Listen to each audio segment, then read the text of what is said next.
amigos televidentes, buen provecho al mediodía. Llegamos con nuestro programa Conociendo Otras Fronteras, esperando que este contenido que está preparado para que usted pueda seguir profundizando su conocimiento pueda ser de su interés. Así que le invitamos a seguir en sintonía y esperar lo que tenemos reservado para ustedes. Ahora en Voz, puede disfrutar de La Expresión de la Tarde con los destacados periodistas y comunicadores Adolfo Salomón, que ayer el presidente Luis Abinader, Carmen Curiel, quizás la inteligencia, Roberto Gil y Ángel Acosta. Posición del presidente. De lunes a viernes de 3 a 5 de la tarde, La Expresión de la Tarde, por Voz, Canal 85 y en nuestras redes sociales, @tvn24.do, @VozMediaNet, en TikTok, @tvn24do, en nuestra página web, Voz Media Network, en YouTube, Voz Media Network, TVN24DO.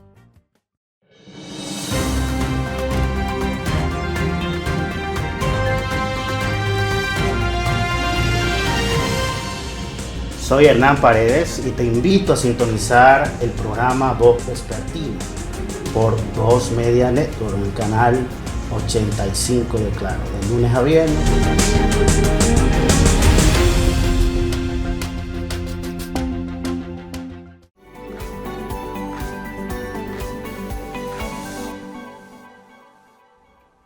Hola amigos televidentes de su programa Conociendo Otras Fronteras. En el análisis hoy estaremos hablando de una figura que revolucionó a la Iglesia Católica moderna.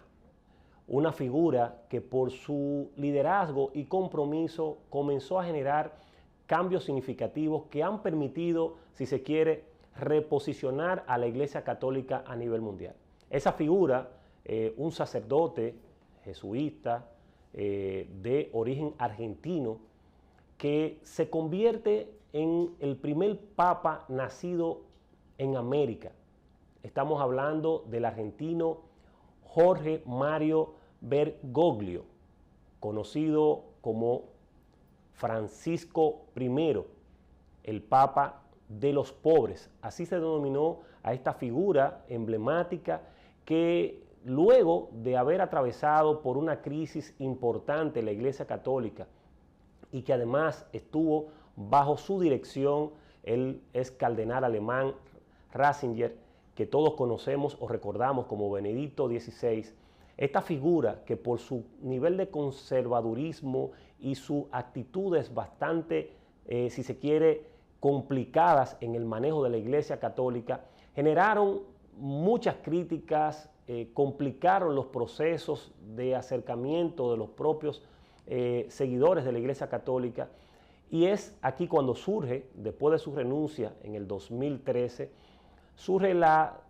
el debate internacional de si la Iglesia Católica iba a continuar el curso de tener figuras conservadoras, como ya habían pasado sus últimos papas, Juan Pablo II, el mismo caso de Benedicto XVI, que todos con una línea muy tradicional dentro de la Iglesia Católica, una línea que procuraba mantener las tradiciones y las mismas dinámicas que había acostumbrado a mantener presente a la Iglesia durante muchos tiempos.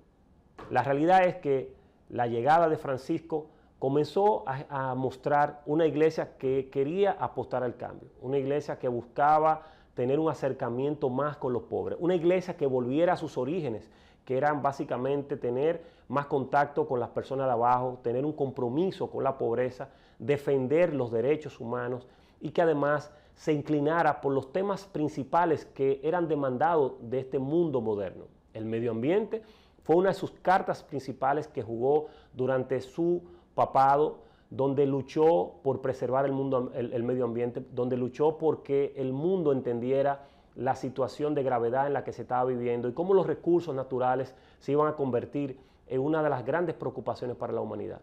Otro de los elementos importantes fue su visión de acercamiento hacia las mujeres, de cómo comenzó a darle mayor participación a las mujeres religiosas dentro de la Iglesia Católica, cómo también trató de tener una mirada de acercamiento hacia aquellas personas que son de los colectivos LGBTI, que aunque no asumía ni había dicho de manera abierta de que aceptaba el matrimonio entre un mismo género, sí fue claro de decir que él no era nadie para juzgar a aquellas personas que tenían esa preferencia.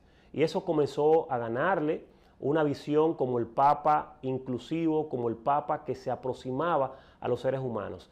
Además de que tuvo una mirada también muy crítica y cuestionada hacia Occidente, de cómo Occidente mantenía los conflictos hacia Asia y Medio Oriente y de cómo esa mirada solamente era parcializada hacia algunos países que estaban más inclinados hacia Occidente.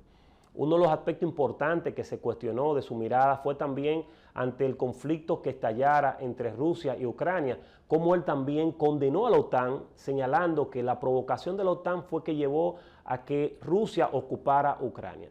Esto dividió Occidente de muchos que entendían que no debía de ser la visión de un papa y otros que comprendían que definitivamente lo sucedido allí fue provocado por las ansias de poder de la OTAN que generaron este conflicto que hasta el día de hoy se mantiene. Uno de los elementos también que podemos considerar y analizar fue su acercamiento con China. Por primera vez, un papa logra que en China comenzaran a aceptar y asumir de forma abierta un obispado en esta gran nación de Asia. Cada uno de estos elementos es lo que ha llevado que muchos analistas puedan señalar que el Papa se convirtió en el revolucionario de la Iglesia Católica, que con su papado estamos hablando de un antes y un después, y que su mirada tan revolucionaria, tan cambiante, tan progresista, ha permitido que definitivamente la Iglesia comience a posicionarse nuevamente en las miradas de aquellos que en un momento determinado comenzaban a alejarse de esa doctrina católica que en un momento importante jugó un papel determinante para las transformaciones de la sociedad y de la humanidad. Si bien es cierto, en un primer momento el Papa, cuando se pensaba en que iba a salir siendo el primer Papa de América, se comenzaron a cuestionar sus cercanías o su quizás falta de acompañamiento a los procesos que recibieron o las embestidas que recibió la iglesia, esa iglesia más cercana al pueblo durante la dictadura en Argentina. Muchos cuestionaban de que parte de las responsabilidades de situaciones que se habían presentado en Argentina tenían que ver con que él formó parte de estas situaciones favoreciendo a los dictadores. En un primer momento mucha gente no se imaginaba que él iba a tener una mirada progresista y que iba a tener una mirada en favor de los derechos humanos, por lo que ya había sido cuestionado durante sus tiempos como religioso durante las dictaduras que se presentaron en Argentina. La realidad es que comenzó a cambiar la mirada, comenzó a mostrar que tenía una visión transformadora y esa primera visión transformadora la dio a entender con el nombre que decidió llevar como Papa. Decidió asumir la pobreza como así lo asumió Francisco de Asís, que fue uno de las grandes figuras espirituales de la Iglesia Católica que generó un voto de pobreza para favorecerse y acercarse mucho más hacia los pobres. Esta visión comenzó a mostrar por dónde iba a encaminarse el Papa Francisco. Y luego su historia está ahí, su legado está ahí y cada uno de los aspectos que aportó para generar un cambio en la Iglesia Católica. ¿Qué nos espera en este momento? Y es la gran pregunta que se hace mucha gente. ¿Qué vendrá? ¿Vendrá un Papa conservador que volverá hacia atrás a la Iglesia Católica? ¿Volverá un Papa que tratará de seguir el legado de Francisco? ¿O volverá un Papa que trate todavía de ser mucho más radical en la profundización de los cambios que necesita la Iglesia Católica? Yo sí le puedo señalar como un católico, creyente y practicante de que la Iglesia Católica necesita cambios serios. No es verdad que nosotros podemos seguir con una Iglesia Católica que imponga el celibato. El celibato es algo que en su momento pudo tener sentido. Hoy en día no tiene sentido mantener a sacerdotes que no dejan de ser seres humanos, que aunque están al servicio de Dios, que aunque están al servicio de la humanidad, son seres humanos que tienen necesidades fisiológicas, son seres humanos que tienen el deseo de formar familia, son seres humanos que quieren servirle a Dios como Dios ha querido que nosotros le podamos servir a través de la familia. Y eso es algo que tenemos que comenzar a revolucionar dentro de la Iglesia Católica. Pero tampoco podemos seguir teniendo a unas servidoras de Dios como son las monjas, la mayoría de ellas, que sigan estando en los niveles más bajos de la dirección de nuestra iglesia. Las monjas también tienen el derecho de poder tener el mismo nivel jerárquico que tienen los hombres dentro de la Iglesia Católica, como lo han mostrado los protestantes. Si algo tenemos que aprender de las iglesias protestantes, es que en las iglesias protestantes hay pastoras, hay pastores que tienen el mismo nivel de jerarquía, el mismo nivel de compromiso, la misma misión de guiar a las personas que tenemos creencias en Dios, guiarnos por el camino correcto. Y ese es el compromiso de la Iglesia Católica, ese es el compromiso de visualizar que estos tiempos exigen un mayor nivel de participación e inclusión de la mujer en estos procesos de la fe. Pero otro aspecto importante que tenemos que tomar en cuenta es esa visión. Esa iglesia no puede seguir siendo la iglesia que se ve más cerca de los ricos y de los poderosos. Tenemos que tener una iglesia que esté directamente en las comunidades, que baje a los sectores más populares, que esté más cerca de las personas que tienen mayor necesidad. No una iglesia conservadora, no una iglesia que trata de promover los valores, que si bien es cierto, somos creyentes de ellos y que es un papel importante de la iglesia, pero esos valores tienen que tener un equilibrio que esté enfocado en que así como hay grupos que procuran defender a los que más tienen, tiene que haber una iglesia que entienda que el llamado de Jesús, cuando Jesús vino, fue a que todos podamos ser iguales, aunque todos tenemos el mismo nivel de jerarquía dentro de la sociedad y no que un grupo se impone sobre la mayoría. Y ante muchas de estas violaciones y abusos que se cometen, tenemos una iglesia que no siempre es crítica, que no siempre señala estas debilidades y que no siempre se pone del lado de los que menos pueden. De hecho, tenemos una iglesia que se ha caracterizado en muchos momentos de la historia por darle la espalda a aquellos sacerdotes que asumen el compromiso de Jesús, de estar del lado de los que menos pueden. El compromiso de Jesús de luchar por la igualdad entre todos los hombres y mujeres que habitamos en el mundo. Y esa iglesia en muchas ocasiones ha sido verduga de estos sacerdotes que han querido asumir el compromiso de Jesús. Y es lo que el Papa Francisco trató de hacer durante su gestión, es lo que el Papa Francisco trató de fortalecer, que es el compromiso de la iglesia con los que menos pueden, el compromiso de la iglesia con los pobres, el compromiso de la iglesia con una fe en favor de transformar este mundo que cada día está siendo inclinado y desviado hacia una deshumanización movida por los recursos económicos, movido por una clase económica que solamente quiere acumular y que no le importa destruir los recursos naturales, que no le importa seguir generando más pobreza, que no le importa crear situaciones que afecten la seguridad de las personas. Y el mejor ejemplo de eso lo tenemos en la República Dominicana. Como una tragedia que pudo ser evitada, la tragedia del Yeset, se mantuvo bajo la negligencia y la falta de amor al prójimo por un propietario que, a pesar de que fue advertido muchas veces de que esa infraestructura tenía que ser mejorada, que esa infraestructura tenía que ser ocupada y mejorada para que pudiera evitar en un futuro la situación que se presentó. Y estas son parte de los ejemplos que nos indican de que necesitamos una iglesia que comience a revolucionarse, que comience a asumir su compromiso social y que comience a asumir el mandato que Dios nos ha dado a través de las enseñanzas de Jesús. Y el Papa Francisco dio cátedra de eso y esperamos que quien lo vaya a sustituir sea una persona que continúe ese legado o que profundice realmente cada uno de los cambios que ameritan a lo interno de la iglesia para que podamos tener una iglesia más cerca de la gente.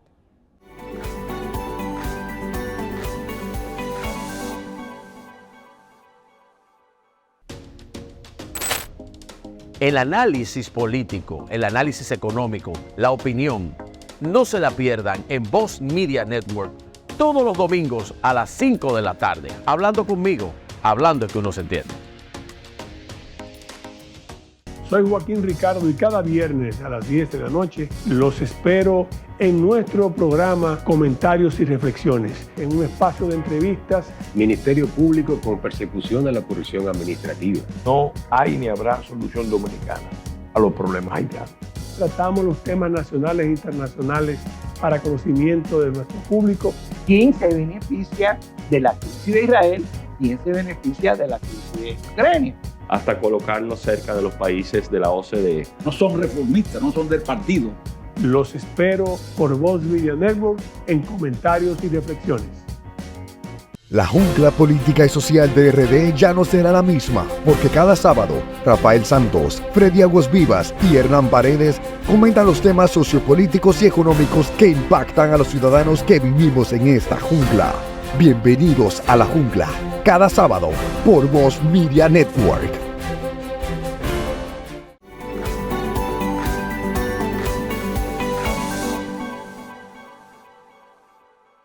Hola amigos televidentes de Conociendo Otras Fronteras. En el día de hoy traemos un invitado de lujo, un joven penalista, un abogado ya con mucha experiencia y que por su experiencia, por su conocimiento y por la cercanía que tiene con el compromiso social, entendíamos que era la persona prudente para compartir con nosotros sobre la tragedia que afectó a la República Dominicana y que todavía no tiene enluto. Estamos hablando de la tragedia del Yeset y con él vamos a analizar todo el marco jurídico de la República Dominicana, que nos presenta ese marco jurídico, cómo los familiares de la víctima pudieran estar abordando esta situación de una manera que pueda definitivamente garantizarles sus derechos, pero que también como Estado dominicano comencemos a visualizar los cambios que sean necesarios para tratar de prever en un futuro que este tipo de situaciones no vuelvan a ocurrir. Con nosotros un gran amigo que vamos a tratar de conversar sobre estas profundidades. Bienvenido, hermano mío, a su programa Conociendo Otras Fronteras. Morillo, un placer estar aquí con ustedes, aportando su programa. Tú sabes que muchas de las grandes preguntas que se hacen la mayoría de las personas que no saben de derecho es sobre si realmente este proceso hay posibilidades de que Antonio Espaillat pueda quedar ileso y que no sea tocado por la justicia. Y esto es importante y aquí me gustaría que antes de entrar en materia tú puedas hacer un preámbulo de esa mirada jurídica para comenzar, si se quiere, a tratar de demitificar muchas de estas situaciones que todavía están dentro de la mentalidad del dominicano que no conoce sobre derecho. Sí, es un evento evidentemente inusual. Creo que no hay referencias, no solamente en el país, sino hasta en América Latina. Yo estuve viendo, creo que en Argentina, en el año 2004, que fue titulado como la masacre de Cromañón, donde en una discoteca hubo una situación parecida. No cayó el techo, hubo un incendio, creo que es lo más parecido. Y nosotros los dominicanos no creo que hayamos tenido algún precedente de esta magnitud, porque además de todas las vidas que se perdieron, es como un evento que nos tocó a todos. Ahí había gente de todo tipo de las clases sociales y además, por lo menos con todo el que yo he conversado, tiene algunas referencias. Si no conocía a alguien directo, un familiar, un amigo, alguna referencia tiene. Y por eso yo entiendo que se hayan generado tantas especulaciones y tantas opiniones en torno a lo legal. Eso es básicamente lo que queda, porque ya las vidas que se perdieron ya no se van a recuperar y las personas que están ingresadas en los hospitales, bueno, pues están evolucionando. Ahora, queda eso es lo que queda. ¿Qué pasará legalmente con Antonio Espaillat y con el Yeset? Hago la diferencia entre Antonio Espaillat y el Yeset porque me imagino que una empresa de esa magnitud debe tener su vida jurídica propia. Es decir, una cosa son las personas físicas y otra cosa son las personas morales. Estas últimas son las empresas, que tienen su vida propia y tienen su personalidad jurídica propia. Pero sin duda que es normal de que se hayan generado tantas especulaciones en torno a este evento tan fatídico. Mira, tú sabes que tú acabas de plantear dos escenarios interesantes que es importante que podamos aclarárselo a los amigos televidentes. El primero sobre lo que es la vida propia de la empresa, que es YESET. ¿Cuáles son los elementos jurídicos que se pudieran presentar en ese sentido? Y segundo, en el caso de Antonio Espaillat, que es el propietario y que todo el mundo de manera frecuente en la mayoría de los medios de comunicación se habla de la responsabilidad penal que él pudiera tener en este proceso. Entonces, quisiera que pudiéramos, a modo de edificar a nuestra audiencia, separar y poder explicar lo que es la responsabilidad de la empresa, que es la responsabilidad empresarial, y lo que es la responsabilidad personal, que en este caso tocaría directamente al propietario, para que un poquito la gente pueda entender la diferencia de eso que tú acabas de explicar. Sí, personas físicas, como te comenté, y personas morales o personas jurídicas. Así como nosotros somos entes de deberes y de derechos, tú y yo que somos dos personas que caminamos, que tenemos una vida propia, asimismo las empresas también tienen una vida propia y tienen responsabilidad, tienen derechos y tienen deberes. Es decir, eso no significa que las empresas no estén compuestas por seres humanos, por personas jurídicas físicas. Están compuestas por ellos, pero tienen su vida propia. Entonces, básicamente, como tienen su vida propia y tienen sus deberes y sus derechos, pues, al violentar derechos, pues, deben perseguirse a las empresas. En principio, no a sus propietarios, no a quienes la componen, que serían sus gerentes y sus socios. No significa que no puedan ser perseguidos, pero en principio, quienes conllevan la responsabilidad es la empresa, porque, como te digo, tiene su vida propia. Ahora bien, ¿cuál sería la sanción? Porque hay dos ámbitos. Está el ámbito penal y está el ámbito civil. ¿Cómo se persigue a una empresa? Bueno, pues una empresa se persigue en el ámbito civil. Hablamos de dinero, para ser un poquito más llano. Hablamos de una búsqueda, de un resarcimiento económico. Eso es en cuanto a la empresa. En cuanto a los propietarios, las personas físicas, quienes la componen, como te dije, entonces sí puede perseguirse de manera en el ámbito penal. Y muy específicamente, ¿en qué nos montamos? ¿Cuál es el tipo jurídico? ¿Cuál es la tipología jurídica por la que se puede perseguir a los propietarios de esta empresa? Bueno, el artículo 319 del Código Penal Dominicano, que establece la imprudencia, la inobservancia, que lleva una pena de, cuando hablo de pena me refiero a cárcel, mínimo 3 meses, máximo 2 años. Entonces ahí tú dirás, caramba Juan José, pero ¿cómo es posible que tantas muertes, tantas personas heridas, tanto daño colateral, tanto daño psicológico, tanto daño hasta psiquiátrico, pueda resarcirse solamente con 2 años de prisión? Bueno, entonces ya eso es un tema que nosotros los legisladores, digo nosotros, no me refiero a que yo soy un legislador, sino que los legisladores deben verificar. El proyecto del Código Penal es muy interesante, trae muchísimas figuras interesantes, incluso hay una de ellas que aplica, que sería la comisión por omisión. Digamos que usted sabe que ese techo se va a caer, usted no me lo dice y deja que me caiga. Pues usted es tan culpable como si me hubiese lanzado el techo encima. Entonces creo que ahí debemos verificar, los legisladores tienen que ponerse las pilas en ese sentido. Entonces, por lo tanto, como no tenemos esa figura en nuestro ordenamiento jurídico penal, bueno, pues tenemos entonces el 319, como te comenté, que es la imprudencia, la inobservancia. ¿Qué otra, a propósito de esto? Porque está lo que tiene que ver con la responsabilidad, la responsabilidad penal recae, como tú señalabas, en el representante legal de la empresa. Y eso es algo que es difícil de poder evadir porque el marco legal lo regula. Ahora, tenemos la debilidad que tú presentas, que el Código Penal de nosotros, al ser un código ya muy viejo, no tiene una figura actualizada que permita incrementar la pena a lo que realmente debiera de ser ante una situación como la que se presentó. Pero la pregunta en efecto es, ¿hay posibilidades de que se pueda acusar a Antonio Espaillat de otro tipo de delito en función de los elementos que han venido saliendo durante este proceso de la tragedia de YESET? No, el tipo penal por el que va a ser imputado Antonio Espaillat, y si hay otros socios, otros gerentes, es el tipo penal de homicidio involuntario. No hay otro tipo penal. Ese es el tipo penal por el cual Antonio Espaillat y sus socios pueden ser imputados. Y tengo que hacer la salvedad siguiente. Deben caminarlo el Ministerio Público. este es un caso de acción pública.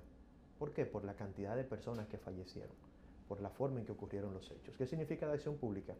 Que aunque las víctimas no quieran perseguir a los propietarios de la empresa y a la empresa en sí, el Ministerio Público tiene la obligación de hacerlo, porque es un evento que dañó a la sociedad. Eso es lo que significa cuando hablamos de acción pública, cuando es un caso de acción pública, que no solamente hace un daño a una persona, quien es la víctima, sino que hay daños colaterales a la sociedad, y que la sociedad tiene que dar ejemplo a través del Ministerio Público, que es quien encamina la política penal del Estado. Ahí, ahí, bueno, importante que tú señalas algo muy, muy significativo.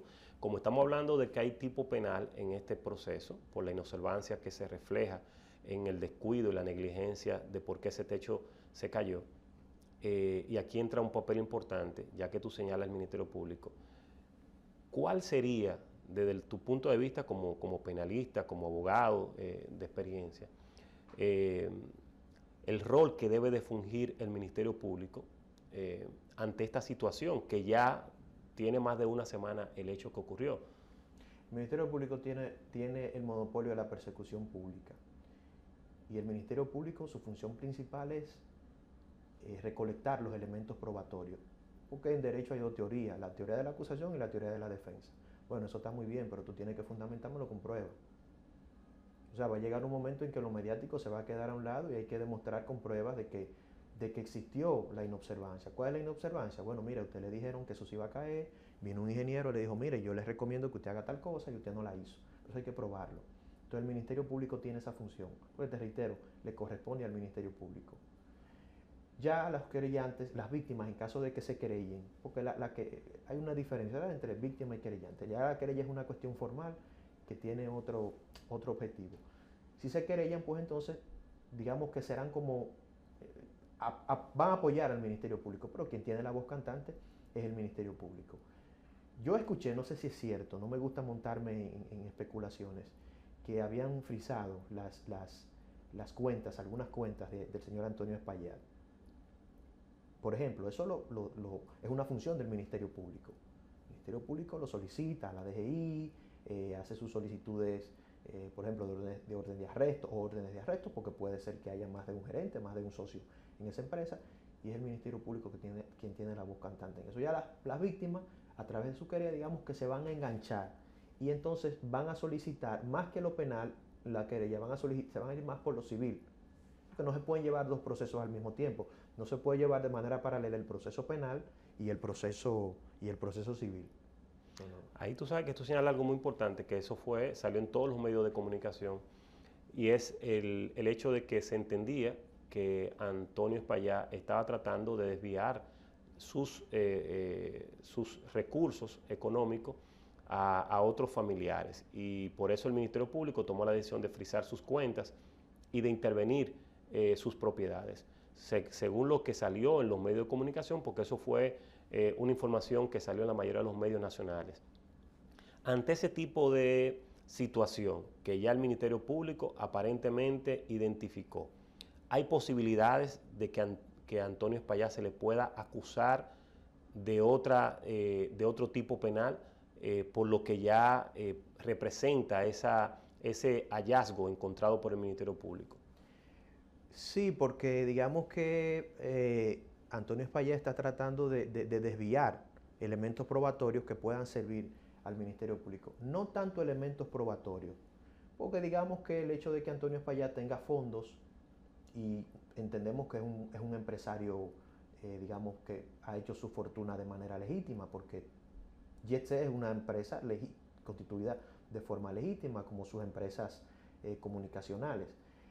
Pero sí evita, digamos, trasladar sus bienes para que no sean tocados, porque independientemente del ámbito penal, lo que más va a suceder aquí, lo que más duro le va a dar a Antonio Espaillat y a sus socios en caso de que los tenga, es el ámbito civil. Son sus bienes, porque al final inicia un proceso ahora, la pena máxima son 2 años por el 319.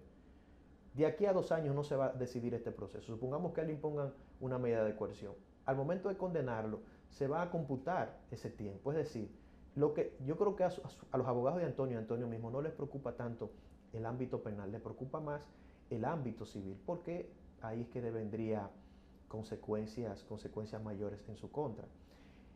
¿Por qué yo entiendo que el Ministerio Público ha decidido frisar estos bienes? Y es mi recomendación que yo podría hacer a los familiares de las víctimas y a las víctimas mismas. El Código Procesal Penal establece medidas de coerción personales, que son las que regularmente conocemos, y medidas de coerción reales. Esas casi no se conocen.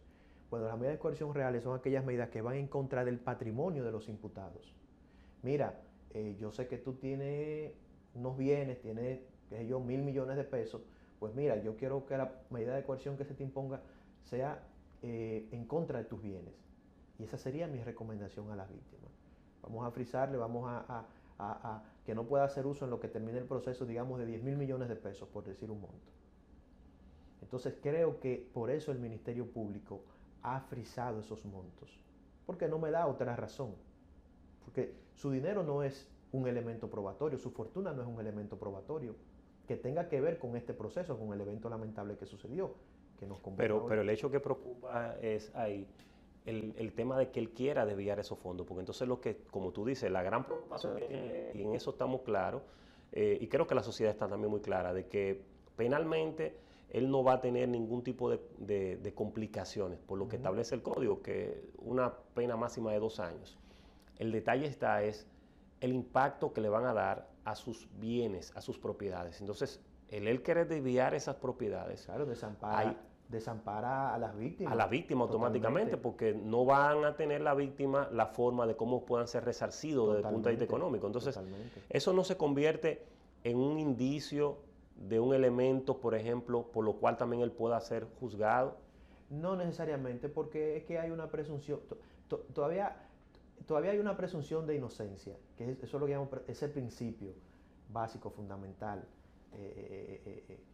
global, que es el presunción de inocencia. Además, él es un empresario. Pero si tú fueras abogado y el Ministerio Público incluso divulga esa información de que descubrieron que él estaba desviando los fondos, ¿qué figura tú te atreverías a utilizar como una manera también de atacar en ese sentido? Estoy tratando de complejizar el asunto. Bueno, digamos que desnaturalización del evento, pero es que no me da, porque es que no creo que Antonio es una persona inteligente por el éxito que ha tenido, y creo que en dado caso de que él fuese a distraer los bienes, digamos que lo haría de una manera legal, porque hay formas de manera legal de distraer los bienes. A mí me parece que el YC no solamente está constituida por una sola persona, me parece que ahí debe haber más socios. Sí. Y creo que tú dirás, bueno, ese socio tiene un porcentaje, digamos, cada socio tiene un porcentaje, cada socio le corresponde un porcentaje. Bueno, pues el hecho de que yo decida traspasar ese porcentaje a cada socio, en principio, no significa un tipo penal, no significa una desviación, no significa un dolo. Entonces creo que más o menos por ahí podría venir su defensa en caso de que el Ministerio Público y los querellantes quisieran por ahí acusarle. O sea, que realmente el escenario es muy complejo. De hecho, se han especulado bastante. Hay personas que incluso han planteado la posibilidad de acusaciones más allá del proceso como tal, por la situación que el Ministerio Público divulgar este proceso de lo que se estaba queriendo hacer Antonio Despallá. Hay gente que ha propuesto incluso de que se le investigue el origen de sus recursos. Hasta ese punto se ha llegado dentro de todas las cosas que han salido en los últimos días. Y un aspecto importante que me gustaría, tú como especialista en la materia, si eso es posible, si también el Ministerio Público estaría en la facultad de poder también decidir hacer alguna investigación del origen de sus bienes, si eso encaja dentro de este proceso. De ninguna manera, son dos cosas totalmente distintas, no tiene una cosa que ver con la otra. Y además, no creo que el Ministerio Público vaya a aprovechar esta situación, porque, te reitero, el Ministerio Público tiene el monopolio de la investigación. Por ejemplo, la Policía Nacional, digamos que, conforme al Código Procesal Penal, digamos que el Ministerio Público es superior y es quien dirige la investigación. Digamos que la policía es auxiliar del Ministerio Público en un proceso de investigación, pero así mismo lo es el DNI, así mismo lo son los organismos de inteligencia del país. Entonces, creo que si el Ministerio Público tiene alguna información sobre cuestiones ilícitas, sobre los bienes del señor Antonio Despallá, pues creo que no debió esperar, no es necesario esperar este evento.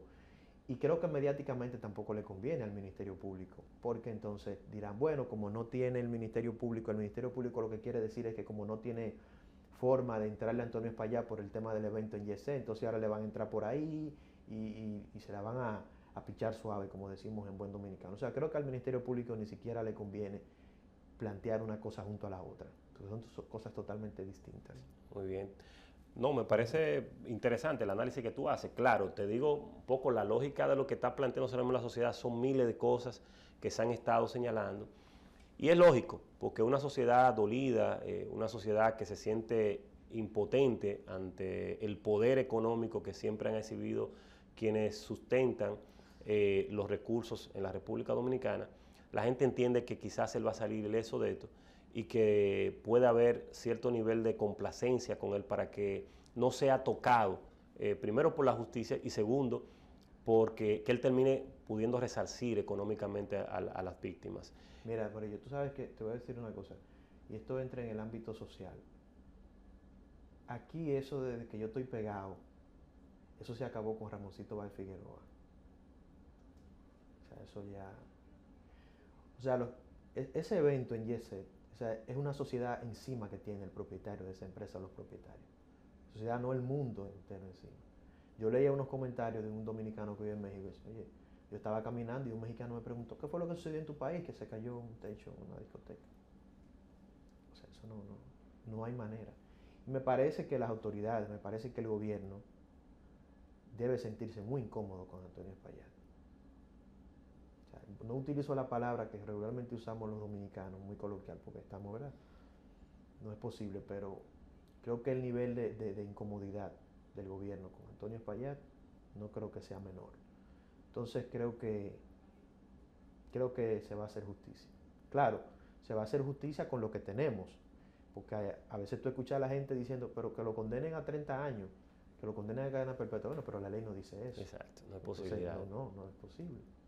Lo que sí es lo importante es que se pueda sentar un precedente desde el punto de vista legal y que además, tú señalabas algo importante, cómo nuestro Congreso tiene que sujetarse, avanzar lo más rápido posible en la modificación de ese Código Penal. Porque la verdad es que hechos como este no pueden mantenerse bajo figuras jurídicas tan leves, tan condescendientes como la que tenemos hoy en día, porque al final de la jornada la justicia que la gente necesita y que espera no se puede hacer sobre la base de un código que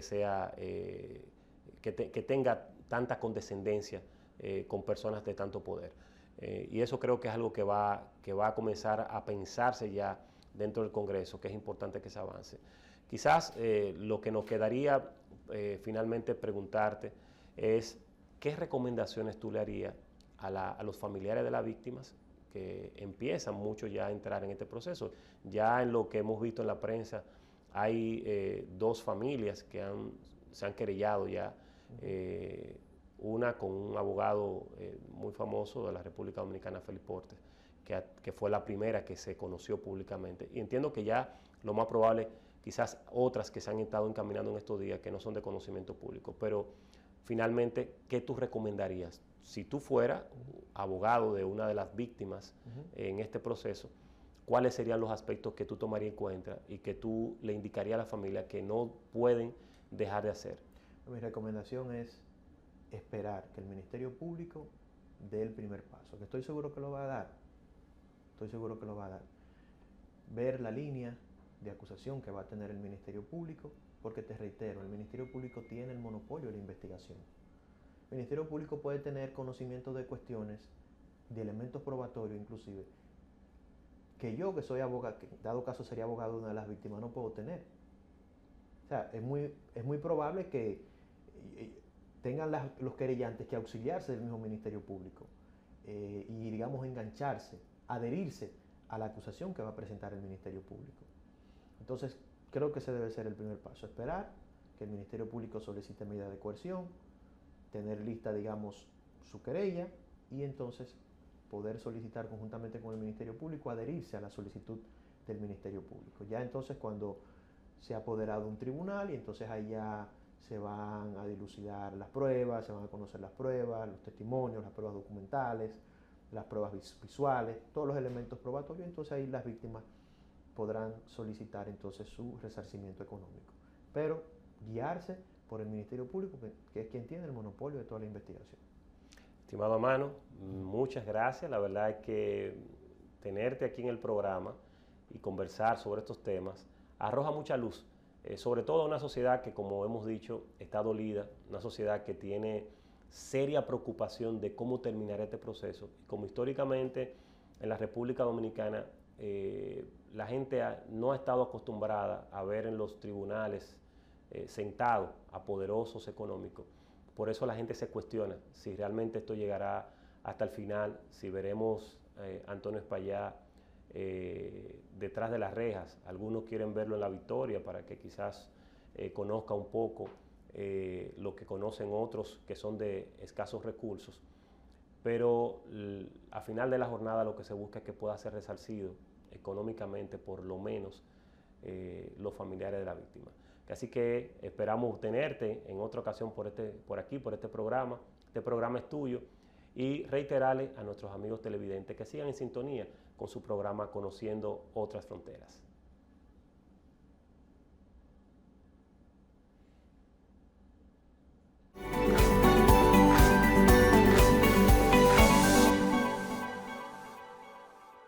Inicia tu día actualizado con el programa matutino más completo de la televisión dominicana, Voz Matutina. Información actualizada y un enfoque imparcial en temas políticos, económicos y sociales. Comienza tu día de la mejor manera con Voz Matutina. Vívelo por Voz Media Network.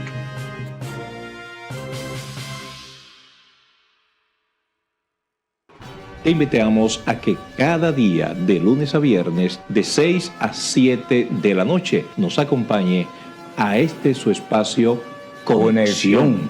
Soy David Salvador. Yo, Ramón Suárez. Y estaremos analizando la información del momento. Tendremos noticias, análisis y entrevistas. Por aquí, por el canal 85, Voz Media Network. Hemos llegado al final de su programa del día de hoy. Como siempre, esperando que el contenido haya sido de su interés. La invitación es a que continúen en sintonía con este canal Voz Media y que nos sigan en las redes sociales de Conociendo Otras Fronteras. El próximo domingo a las 12 del mediodía es nuestra invitación a que estén con nosotros.